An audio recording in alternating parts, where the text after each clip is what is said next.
De plus en plus, le canot à glace est connu. C'est unique aux Québécois aussi. C'est quand même extraordinaire. Et les gens viennent vraiment nous encourager là, sur les quais. Ça crie fort, puis c'est vraiment...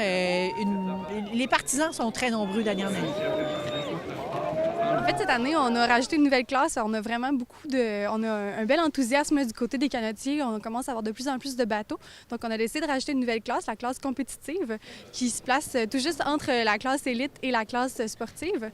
Donc, c'est une classe qui va être aussi, elle aussi, mixte et qui va donner un volet un peu plus compétitif là, pour les équipes qui veulent avoir un plus gros challenge. Les conditions de glace, il y a de la glace, vraiment des gros blocs sur le fleuve, de la glace d'un bord à l'autre. Fait que les pratiques n'étaient pas faciles pendant le temps des fêtes. Si tu veux faire un intervalle, ouvrir un peu, tu risques de blesser, briser le bateau. Fait que, ça n'a pas été évident. On a essayé de s'entraîner sur des lacs, mais là, sur des lacs, il y avait tellement tombé d'épais de neige avec de la slush en dessous. Ton pied tombe là-dedans, ça gèle tout de suite. Fait que c'était pas facile. On a obligé de s'entraîner plus en salle. D'habitude, on dit on veut de la glace, on veut de la glace, on veut de la glace, mais là, il y en a comme eu trop.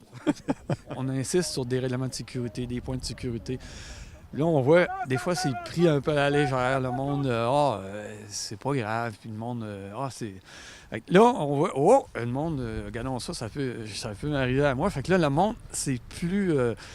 tu sais, les points de sécurité qu'on exige, le monde, ils prennent plus en considération. Ils disent, ah oui, c'est vrai, tabarouette, fou. Puis là, ils disent, bien, on pourrait-il même aller plus loin, en mettre plus de sécurité? Il y a une réflexion qui se fait que je pense qui est vraiment intéressante. Ça va améliorer les canaux. Les gens vont plus être attentifs aux formations puis tous les différents éléments de sécurité. Est-ce que quelque chose va être fait de spécial pour souligner le décès de M. Malenfant? Oui, bien en fait, à la course de Port-Neuf, le 20 janvier prochain, il va y avoir un moment de silence là, avant le départ. Donc, on va lui rendre hommage, nous, à la première course.